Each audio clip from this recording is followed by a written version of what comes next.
दोस्तों, आप लोग प्रभु की कृपा से सब अच्छे होंगे, पूर्ण विश्वास है। मैं भी अच्छी हूँ। कभी कभी ऐसा होता है कि सनातन धर्म में आपको पता है कि 5 देवता का पूजा अनिवार्य है, लोग करते हैं। विष्णु भगवान, महादेव जी हो गए, बजरंगबली हो गए, मेरे दुर्गा जी हो गई। इन सब की पूजा लोग करना अनिवार्य है, जो पूजा करते हैं। तो विष्णु भगवान का पूजा गुरुवार के दिन कथा हम लोग पढ़ते हैं। मैं शुरू से ही, मुझे बहुत विश्वास है। कभी कभी ऐसा होता है कि कभी जर्नी कर रहे हैं, कभी ऐसी परिस्थिति है कि जहाँ मैं गई हूँ वहाँ पुस्तक उपलब्ध नहीं है, तो मैं आपको ज़्यादा समय तो नहीं लूँगी, आप कथा पूरा आपको सुनाती हूँ। इसको आप सुनने से भी पूरा फल प्राप्त हो जाता है। विष्णु भगवान का कथा देखिए, मैं पूजा की हूँ और आप लोग को विष्णु भगवान का कथा सुना रही हूँ। सब बोलो बृहस्पति भगवान की जय। प्राचीन समय की बात है। भारत में एक राजा राज्य करता था। वह बड़ा ही प्रतापी तथा दानी था। वह नित्य प्रतिदिन मंदिर भागवत दर्शन करने जाता था। वह ब्राह्मण और गुरु की सेवा किया करता था। उसके द्वार से कोई भी याचक निराश होकर नहीं लौटता था। वह प्रत्येक गुरुवार को व्रत रखता एवं पूजन करता था। हर एक दिन गरीबों की सहायता करता था। परंतु ये सब बातें उसकी रानी को अच्छी नहीं लगती थी। वह न व्रत करती और न किसी को एक भी पैसा दान में देती थी। वह राजा से भी ऐसा करने को मना किया करती थी। एक समय की बात है कि राजा शिकार खेलने वन को चले गए। घर पर रानी और दासी थी। उस समय गुरु बृहस्पति साधु का रूप धारण कर राजा के दरवाजे पर भिक्षा मांगने आए। साधु ने रानी से कहा, भिक्षा मांगी तो वह कहने लगी, हे साधु महाराज, मैं दान और पुण्य से तो तंग आ गई हूँ। इस कार्य के लिए तो मेरे पति देव ही बहुत हैं। अब आप ऐसी कृपा करें कि सारा धन नष्ट हो जाए तथा मैं आराम से रह सकूँ। साधु रूपी बृहस्पति देव ने कहा, हे देवी, तुम बड़ी विचित्र हो। संतान और धन से कोई दुखी नहीं होता है, इसको सभी चाहते हैं। पापी भी पुत्र और धन की इच्छा करता है। अगर तुम्हारे पास धन अधिक है तो भूखे मनुष्यों को भोजन कराओ, प्याव लगवाओ, ब्राह्मणों को दान दो, धर्मशालाएं बनवाओ, कुआं, तालाब, बाड़ी, बाग बगीचे आदि का निर्माण करो तथा निर्धनों की कुंवारी कन्याओं का विवाह कराओ, साथ ही यज्ञ आदि करो।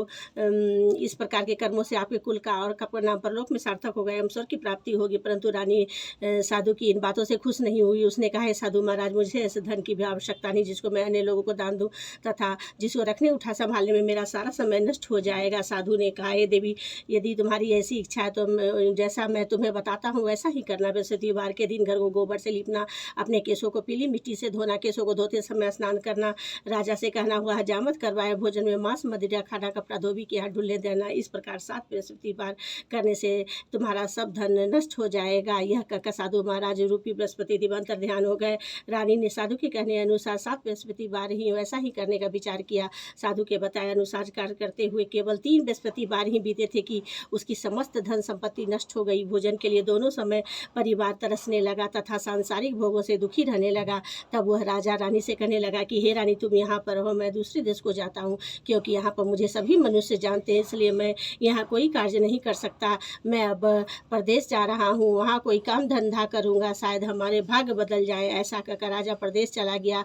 वह वहाँ जंगल से लकड़ी काट कर लाता और शहर में बेचता। इस तरह जीवन व्यतीत करने लगा। इधर राजा के बिना रानी और दासियाँ दुखी रहने लगी। किसी दिन भोजन मिलता और किसी दिन जल पीकर ही रह जाती।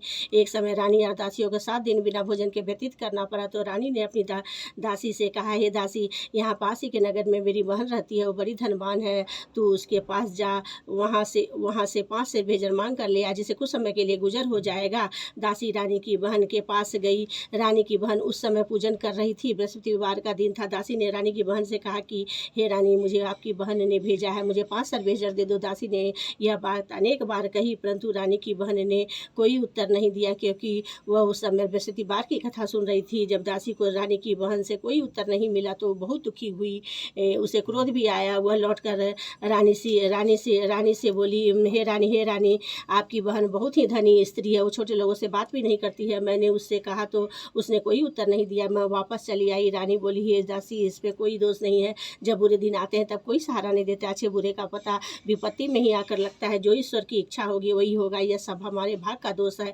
उधर रानी के बहन मैंने सोचा कि मेरी बहन की दासी आई थी, परंतु मैं उससे नहीं बोली, इससे वह बहुत दुखी हुई होगी। अतः कथा कथा सुन और विष्णु भगवान का पूजा समाप्त कर वह अपने बहन के घर आई और कहने लगी, हे बहन, बृहस्पतिवार का व्रत कर रही थी, तुम्हारी दासी हमारे घर गई थी, परंतु जब तक कथा होती है तब तक ना हम लोग न उठते न बोलते हैं, इसलिए मैं नहीं बोली। कहो दासी क्यों गई थी? रानी बोली, बहन, हमारे घर अनाज नहीं था, उसे तुमसे कोई बात छिपी नहीं है, इस कारण मैंने दासी को तुम्हारे पास बेजर लेने के लिए भेजा था। रानी की बहन बोली, बहन देखो, बृहस्पति भगवान सबकी मनोकामना पूर्ण करते हैं, देखो शायद तुम्हारे घर में अनाज रखा हो। यह सुनकर दासी घर के अंदर गई तो वहाँ उसे एक घड़ा बेजर का भरा मिल गया। उसे बड़ी हैरानी हुई, क्योंकि उसने एक एक बर्तन देख लिया था। उसने बाहर आकर रानी को बताया। दासी अपनी रानी से कहने लगी, हे रानी, देखो, वैसे हमको जब अन्न नहीं मिलता है तो हम रोज़ ही व्रत करते हैं, अगर इनसे व्रत की विधि और कथा पूछ ली जाए तो उसे हम भी किया करेंगे।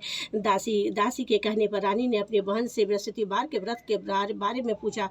उसकी बहन ने बताया, हे रानी बहन, बृहस्पतिवार को सूर्योदय से पूर्व उठकर स्नान करके बृहस्पतिवार का व्रत करना चाहिए, लेकिन उस दिन सिर नहीं धोना चाहिए। बृहस्पतिवार के व्रत में चने की दाल और मुनक्का से विष्णु भगवान का केले की वृक्ष में जड़ में पूजन करें तथा दीपक जलावे। उस दिन एक ही समय भोजन करें, भोजन पीले खाद्य पदार्थ का करें तथा कथा सुने। इस प्रकार करने से गुरु भगवान प्रसन्न होते हैं, अन्न पुत्र धन देते हैं, मनोकामना पूर्ण करते हैं। व्रत और पूजन की विधि बताकर रानी की बहन अपने घर लौट गई। रानी और दासी दोनों ने निश्चय किया कि बृहस्पति देव का भगवान का पूजन जरूर करेंगे। 7 दिन बाद जब बृहस्पतिवार आया तो उन्होंने व्रत रखा, गुड़साल में जाकर चना गुड़ आदि बीन कर लाई तथा उसकी दाल से केले की जड़ तथा विष्णु भगवान का पूजन किया। अब भोजन पीड़ा कहाँ से आए? दोनों बड़ी दुखी हुई थी, परंतु उन्होंने व्रत किया था, इस कारण बृहस्पति भगवान प्रसन्न थे। एक साधारण व्यक्ति के रूप में हुए 2 थालों में सुंदर पीला भोजन लेकर आए और दासी को देकर बोले, हे दासी, यह भोजन तुम्हारे और रानी के लिए है, तुम दोनों करना। दासी भोजन पाकर बड़ी प्रसन्न हुई और रानी से बोली, रानी जी भोजन कर लो। रानी को भोजन के आने के बारे में कुछ पता नहीं था, इसलिए दासी से बोली, जा तू ही भोजन कर, क्योंकि तुम्हारी व्यर्थ में हंसी उड़ाती है। दासी बोली, एक व्यक्ति भोजन दे गया है। रानी कहने लगी, भोजन तेरे लिए दे गया है, तू ही भोजन कर। दासी ने कहा, वह व्यक्ति हम दोनों को 2 थालों में भोजन दे गया है, इसलिए हम और आप दोनों ही साथ साथ भोजन करेंगी। दोनों ने गुरु भगवान को नमस्कार कर भोजन प्रारंभ किया। उसके बाद से वे प्रत्येक बृहस्पतिवार को गुरु भगवान का व्रत और पूजन करने लगी। बृहस्पति भगवान की कृपा से उनके पास धन हो गया, परंतु रानी फिर पहले की तरह से आलस्य करने लगी। तब दासी बोली, देखो रानी, तुम पहले भी इस प्रकार आलस्य करती थी, तुम्हें धन के रखने में कष्ट होता था, इस कारण सभी धन नष्ट हो गया। अब गुरु भगवान के पास से धन मिला है तो तुम्हें अभी आलस्य होता है। बड़ी मुसीबतों के बाद हमने यह धन पाया है, इसलिए हमें दान पुण्य करना चाहिए। तुम भूखे मनुष्यों को भोजन कराओ, प्याला लगवाओ, ब्राह्मणों को दान दो, कुआं तालाब बावड़ी आदि का निर्माण कराओ, मंदिर पाठशाला बनवा कर दान दो, कुंवारी कन्या विवाह करवाओ। धन को शुभ कार्यों में खर्च करो, जिससे तुम्हारे कुल का यश बढ़े तथा स्वर्ग प्राप्त हो और पितृ प्रसन्न हो। दासी की बात मानकर रानी ने इसी प्रकार के कर्म करने प्रारंभ किए, जिससे उनका काफी यश फैलने लगा। एक दिन रानी और दासी आपस में विचार करने लगी कि न जाने राजा किस दशा में होंगे, उनकी कोई खोज खबर नहीं है। गुरु भगवान से उन्होंने प्रार्थना की और भगवान ने रात्रि में राजा को स्वप्न में कहा, राजा उठ, तेरी दादी तुझको याद करती है, अपने देश को लौट जा। राजा प्रातःकाल उठकर जंगल से लकड़ी काट कर लाने के लिए जंगल की ओर चल पड़ा। जंगल से गुजरते हुए वो सोचने लगा, रानी की गलती से उसे कितने दुख भोगने पड़े हैं। राजपाट छोड़कर उसे जंगल में आकर रहना पड़ा, जंगल से लकड़ियां काटकर उन्हें बेचकर गुजारा करना पड़ा। उसी समय उस जंगल में बृहस्पति देव साधु का रूप धारण कर आ गए और राजा के पास आकर बोले, हे लकड़हारे, तुम इस सुनसान जंगल में किस चिंता में बैठे हो, मुझको बतलाओ। यह सुन राजा के नेत्रों में जल भर आया। साधु को वंदना कर बोला, हे प्रभु, आप सब कुछ जाने वालों। इतना कहकर राजा ने साधु को अपनी संपूर्ण कहानी सुना दी। महात्मा दयालु होते हैं। वो राजा से बोले, हे राजा, तुम्हारी पत्नी ने बृहस्पति पर प्रति अपराध किया था, जिसके कारण यह दशा हुई है। अब तुम बृहस्पतिवार के दिन प्रकार चिंता मत करो, भगवान तुम्हें पहले से अधिक धन देंगे। देखो, तुम्हारी पत्नी ने बृहस्पतिवार का व्रत प्रारंभ कर दिया है। अब तुम भी बृहस्पतिवार का व्रत करके चने की दाल गुड़ जल के लोटे में डाल कर केले का पूजन करो, फिर कथा कहो और सुनो, भगवान तेरी सब कामनाओं को पूर्ण करेंगे। साधु को प्रसन्न देकर राजा बोला, हे प्रभु, मुझे लकड़ी बेचकर इतना पैसा नहीं बचता जिससे भोजन करने के उपरांत कुछ बचा सकूं। मैंने रात्रि में अपने रानी को व्याकुल देखा है। मेरे पास कोई साधन नहीं है जिसे समाचार जान सकूं। फिर मैं बृहस्पतिवार की क्या कहानी कहूँ? मुझको तो कुछ भी मालूम नहीं है। साधु ने कहा, हे राजा, तुम किसी बात की चिंता मत करो। बृहस्पतिवार के दिन तुम रोजाना की तरह लकड़ियाँ लेकर शहर में जाओ। तुम्हें रोज से दुगना धन प्राप्त होगा जिससे तुम भली भांति भोजन कर लोगे तथा बृहस्पति की पूजा का सामान भी आ जाएगा। बृहस्पतिवार की कथा इस प्रकार है। प्राचीन काल में एक बहुत ही निर्धन ब्राह्मण था। उसके कोई संतान नहीं थी। वह नित्य पूजा पाठ करता, परंतु उसकी स्त्री बहुत मलिनता के साथ रहती थी। स्नान न करती और किसी देवता का पूजा न करती। प्रातः कर उठते ही सर्वप्रथम भोजन करती, बाद में कोई अन्य कार्य करती। ब्राह्मण देवता बहुत दुखी रहते थे। पत्नी को बहुत समझाते किंतु उसका कोई परिणाम न निकलता। भगवान की कृपा से ब्राह्मण की स्त्री की कन्या उत्पन्न हुई। वह कन्या अपने पिता के घर में बड़ी होने लगी और बालिका प्रातः स्नान करके विष्णु भगवान का जप करती। वह बचपन से ही बृहस्पतिवार का व्रत भी करने लगी। पूजन पाठ करके स्कूल जाती तो अपनी मुट्ठी में जौ भर के ले जाती और पाठशाला के जाने के मार्ग में डालती जाती। वही जौ स्वर्ण हो जाते तो लौटते समय उसको बीन कर घर ले आती। एक दिन वह बालिका सूप में उन जौ को फटक कर साफ कर रही थी। तभी उसकी माँ ने देख लिया और कहा, हे बेटी, सोने के जौ को फटकने के लिए सोने का सूप होना चाहिए। दूसरे दिन गुरुवार था। इस कन्या ने व्रत रखा और बृहस्पति देव से प्रार्थना करके कहा, हे प्रभु, यदि मैंने सच्चे मन से आपकी पूजा की हो तो मुझे सोने का सूप दे दो। बृहस्पतिवार ने उसकी प्रार्थना स्वीकार कर ली। रोजाना की तरह वह कन्या जौ फैलाती हुई स्कूल चली गई। स्कूल से लौटकर जब वह जौ में रही थी तो बृहस्पति देव के पास सोने का सूप मिला। उसे वह घर ले आई और उसे जौ साफ करने लगी, परंतु उसकी माँ का वही ढंग रहा। एक दिन की बात है, वह कन्या सोने के सूप में जौ साफ कर रही थी। उस समय उस शहर का राजकुमार वहां से निकला। इस कन्या के रूप और सोने के सूप में जौ को साफ करते देखकर वह उस कन्या पर मोहित हो गया। राजमहल आकर वह भोजन तथा जल त्यागकर उदास होकर लेट गया। राजा को जब राजकुमार द्वारा अन्न जल त्यागने का समाचार ज्ञात हुआ तो अपने मंत्रियों के साथ वह अपने पुत्र के पास गए और बोले, हे बेटा, तुम्हें किस बात का कष्ट है? किसी ने अपमान किया है अथवा कोई और कारण है? मुझे बताओ, मैं वही कार्य करूंगा जिससे तुम्हें प्रसन्नता हो। राजकुमार ने अपने पिता की बातें सुनी तो वह बोला, मुझे आपकी कृपा से किसी बात का दुख नहीं है। किसी ने मेरा अपमान नहीं किया है, परंतु मैं उस लड़की के साथ विवाह करना चाहता जो सोने के सूप में जौ साफ कर रही थी। यह सुन राजा आश्चर्य में पड़ गया और बोला, हे बेटा, इस तरह के कन्या का पता तुम ही लगाओ, मैं उसके साथ तुम्हारा विवाह अवश्य करवा दूंगा। राजकुमार ने राजा को उस लड़की के घर का पता बतलाया। मंत्री उस लड़की के घर गया और राजा का आदेश ब्राह्मण को सुनाया। कुछ ही दिन के बाद ब्राह्मण की कन्या का विवाह राजकुमार के साथ संपन्न हो गया। कन्या के घर से जाते ही उस ब्राह्मण देवता के घर में पहले की भांति गरीबी का निर्वास हो गया। अब भोजन के लिए भी अन्न बड़ी मुश्किल से मिलता था। एक दिन दुखी होकर ब्राह्मण अपनी पुत्री से मिलने गया। बेटी ने पिता की दुखी अवस्था को देखा और अपनी माँ का समाचार पूछा। ब्राह्मण ने सभी हाल कहा। कन्या ने बहुत सा धन देकर अपने पिता को विदा कर दिया। इस तरह ब्राह्मण का कुछ समय सुखपूर्वक व्यतीत हुआ, लेकिन कुछ दिन के बाद फिर वही हाल हो गया। ब्राह्मण फिर अपनी कन्या के यहाँ गया और सभी हाल कहा तो पुत्री अब बोली, हे पिताजी, आप माताजी को यहाँ लिवा लाओ, मैं उन्हें वह विधि बता दूंगी जिससे गरीबी दूर हो जाए। ब्राह्मण देवता अपनी स्त्री को साथ लेकर अपनी पुत्री के पास राजमहल पहुंचे तो पुत्री अपनी माँ को समझाने लगी, हे माँ, तुम प्रातःकाल उठकर प्रथम स्नान आदि करके विष्णु भगवान का पूजन करो तो सब दरिद्रता दूर हो जाएगी। परंतु उसकी माँ ने उसकी एक भी बात नहीं मानी। वह प्रातःकाल उठकर अपनी पुत्री का बचा जूठन खा लेती थी। एक दिन उसकी पुत्री को बहुत गुस्सा आया। उसने एक रात कोठरी से सारा सामान निकाल दिया और अपनी माँ को उसमें बंद कर दिया। प्रातःकाल उसमें से निकाला तथा स्नान आदि करा के पूजा पाठ करवाया तो उसकी माँ की बुद्धि ठीक हो गई। इसके बाद से वह नियम से पूजा पाठ करती और प्रत्येक बृहस्पतिवार को व्रत रखने लगी। इस व्रत के प्रभाव से उसकी माँ भी बहुत ही धनवान हो गई और बृहस्पति देवता के प्रभाव से स्वर्ग को प्राप्त हुई। वह ब्राह्मण भी सुखपूर्वक इस लोक का सुख भोग कर स्वर्ग को प्राप्त हुआ। इस तरह कहानी कहकर साधु देवता वहां से लोप हो गए। धीरे धीरे समय व्यतीत होने पर फिर बृहस्पतिवार का दिन आया। राजा जंगल से लकड़ी काटकर किसी शहर में बेचने गया।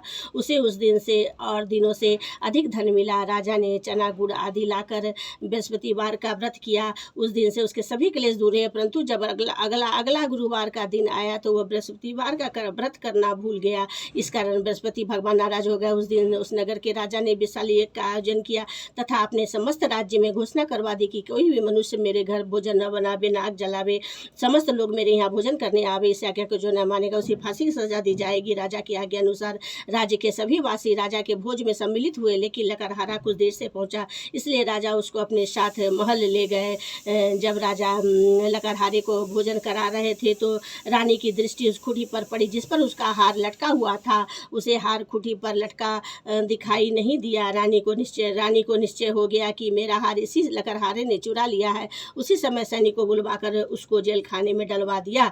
जब लकड़हारा जेल खाने में पड़ गया तो बहुत दुखी होकर विचार करने लगा कि न जाने कौन से पूर्व जन्म के कर्म से मुझे दुख प्राप्त हुआ है। उसी साधु को याद करने लगा जो कि जंगल में मिला था। तत्काल बृहस्पति देव साधु के रूप में प्रकट हो गए और उसकी दशा को देखकर कहने लगे, अरे मूर्ख, तूने बृहस्पति देवता कथा नहीं करी, इसी कारण तुझे दुख प्राप्त हुआ है। अब चिंता मत कर, बृहस्पतिवार के दिन जेल खाने के दरवाजे पर 4 पैसे पड़े मिलेंगे, उसे तू बृहस्पति देव का पूजा करना, तेरी सब कष्ट दूर हो जाएंगे।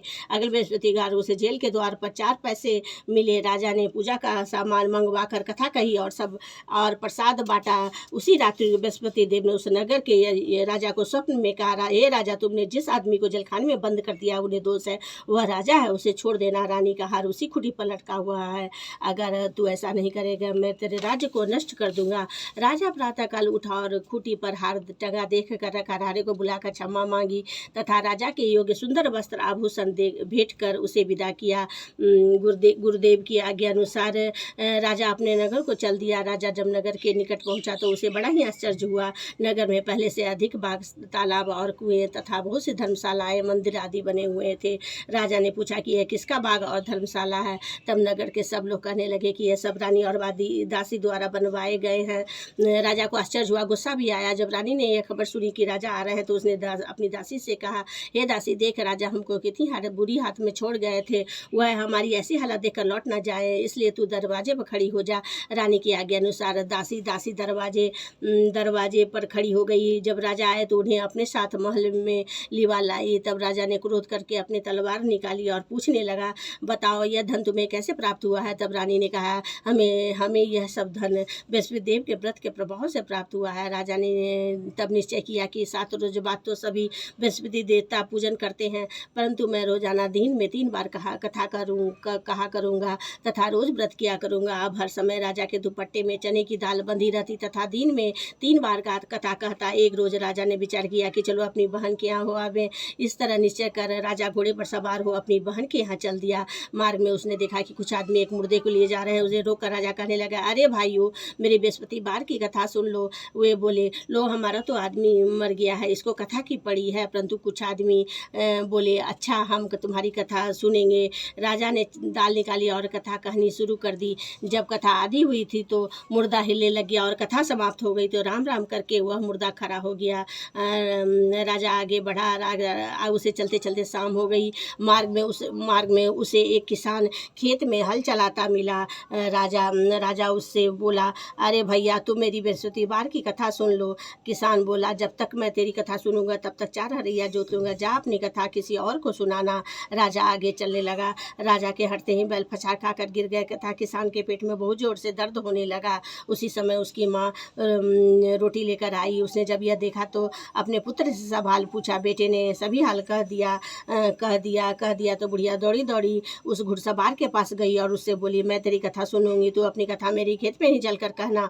राजा ने लौटकर बुढ़िया के खेत पर जाकर कथा कही, जिसके सुनते ही बैल खड़े हो गए तथा किसान के पेट का दर्द भी बंद हो गया। राजा अपनी बहन के घर पहुंच गया। बहन ने अपने भाई की खूब मेहमानी की। दूसरे रोज प्रातः का राजा जगा तो वह देखने लगा कि सब लोग भोजन कर रहे हैं। राजा अपनी बहन से पूछा कि ऐसा कोई मनुष्य है जिसने भोजन नहीं किया हो, जो मेरी बृहस्पतिवार की कथा सुन ले। तो बहन बोली, हे भैया, यह देश ऐसा ही है, पहले यहाँ लोग भोजन करते हैं, बाद में अन्य काम करते हैं। अगर पड़ोस में कोई हो तो देख आती हूँ। ऐसा कहकर बहन देखने चली गई, परंतु उसे कोई भी ऐसा व्यक्ति नहीं मिला जिसने भोजन न किया हो।